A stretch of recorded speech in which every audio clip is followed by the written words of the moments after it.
આ અંજીરનો છોડ છે. આ લીંબુડી અંજીર. આ રે વ્હાઈટ અંજીર. આ વ્હાઈટ અંજીર. પેલું આપણે જોઈએ લાલ અંજીર. આ બધી મોસંબી. હવે આ તમે હાલ જે સાફ કર્યા ઓર્ગેનિક એની કાપ. અરે ઓર્ગેનિક વસ્તુ.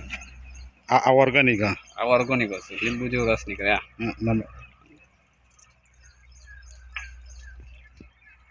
આ બધી ઓર્ગેનિક જ ફૂલ રસ.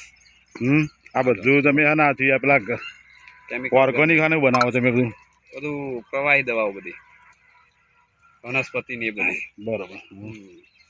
ઘણી બધી વનસ્પતિ 10-15 વનસ્પતિ. આમાં કેટલા છોડ હશે તમે? આ કેટલા વર્ષનો અનુભવ? આ 4 વર્ષ પૂરા થઈ રહેવાનું. તમે ટોટલ દવા બનાવવાનું બધું ઓર્ગેનિક ખાતર બાતર બધું તમારે તમે પોતે જ બનાવવાનું? પોતે જ. આ બાજુ અંજીર. અંજીર. આ અંજીર હાલ અંજીર આવેલા છે. અરે જો અંજીર. બરોબર. આ મોસંબી. મોસંબી પાકમાં આ બધી પીળી પડી જઈ. એનું કારણ કે ઓર્ગેનિક દવા મારી ને અમે અત્યાર સુધી. હા, એટલે બીજી કોઈ કેમિકલ વગરની દવા મારી નહીં. એના કારણે નારોડો પડે ને એટલે બગડી. તો આપણે ઓર્ગેનિક તો એનો ઉપાય તો કરવો પડશે. ઓર્ગેનિક ચીજ ઓર્ગેનિક એટલે બધી દવા જે ઓર્ગેનિક બનાવતા ને એ જ છોડતા. હવે આવતી સાલથી ઉત્પાદન લેવા માટે આવું દવાનો ફુવારા મારવા પડશે. ફુવારા મારવા પડશે. હા, તો આ ફળ સ્વસ્થ થાય. અમુક તો તમારું ઓર્ગેનિક ના દવા તો રાસાયણિક દવાઓ ને એવું બધું મારી જ પડશે. આવો અનુભવ ઓર્ગેનિક વસ્તુ છે ને આ વસ્તુ બગડી જાય. આ બધું ખાતર થી ફુવારા પદ્ધતિ 200 ટોલો 4 વર્ષની અંદર સોણિયા ખાતર ભરેલો. કેટલા? 200 ટોલો. 200 ટોલો. અને આ અંજીર એમાં ગોળ નાખેલો, પછી ગૌમૂત્ર નાખેલું, આવું બધું. આ અંજીર લાલ અંજીર. આ લાલ અંજીર. આ બધી ખજૂરી. પેલી નારિયેળી. આ કેટલો? આ બધો ટાઈમ 4 વર્ષ. બધાનો 4 વર્ષનો. આ ઓબા નવા 100 રૂપિયા.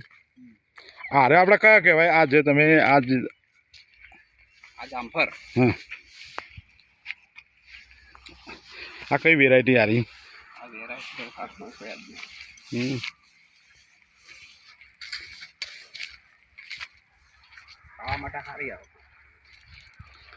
આ બધું ગૌમૂત્ર બનાવ્યું તમે? આ ગૌમૂત્ર બનાવેલું. 4-5 જાત અંદર નાખેલું. ગોબર. આ બધું ગૌમૂત્ર.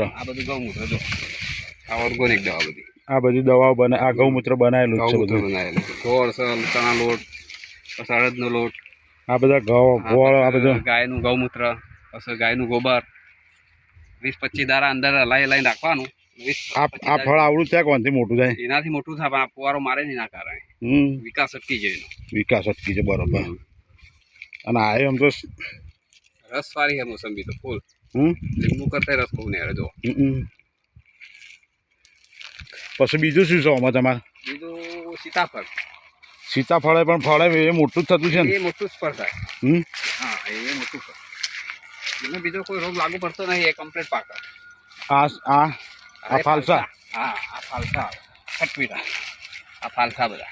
આ બધા ફાલસા. હા, ઉનાળામાં બહુ આવે. હા, ઉનાળામાં માલ બહુ આવે. હવે વધારે નહીં હોય ને? 5 છોડ. પાકી એટલાનો કલર એકદમ આવો થઈ જાય છે. હા, એકદમ ગુલાબી કલર. એ આવો જોવું જો.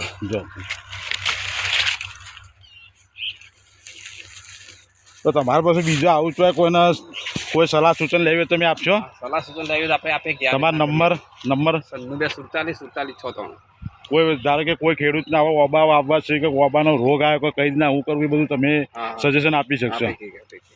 કોઈ તમને ફોન કરે તો તમે સજેશન આપી શકો?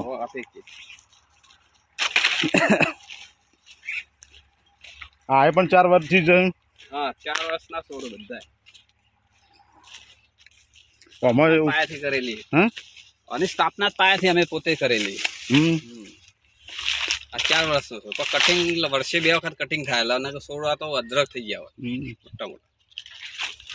મારે કટિંગ કરવું જ પડે. હા, કટિંગ કરવું જ પડે. વર્ષે 1-2 વખત તો કરવું જ પડે. ફાલસા કર્યા આમ. નકર આ છોડ એકબીજા અડી રહ્યો એવા થઈ જાય જગ્યાએ ના રહેતો અંદર. આમાં કેટલા છોડ છે એક વીઘાની અંદર? 500-600 છોડ.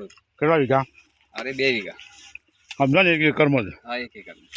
હજુ એના ફૂલ ફળ આવવાનું ચાલુ થઈ ગયું. પણ આ સાલ પેલો વરસાદ એકદમ આવી ગયો વધારે એટલે એનું ફૂલ બધું ઘરી ગયું. ચોક ચોક આવ્યું હોવ. આ ચોક ચોક આ બેઠી આ તો પેલું હશે ને મોટું સીતાફળ. આપણું દેશી નહીં હોય પેલું હશે કયું કે ના પેલું મોટું આવે લગભગ 700-800 ગ્રામ. હા મોટું 700 થી 800 ગ્રામ. તમારી વાડી તો ખાસી મોટી વાડી બે જ છે. આખા ઉનાળાથી કટિંગ કર્યું હતું 1 મહિના 2 મહિના પહેલા કટિંગ કર્યું તો છોડ આવા થઈ ગયા બધા. બરોબર 2 મહિના પહેલાનું જ કટિંગ એકદમ કોઈ પાન રાખ્યું નતું અંદર.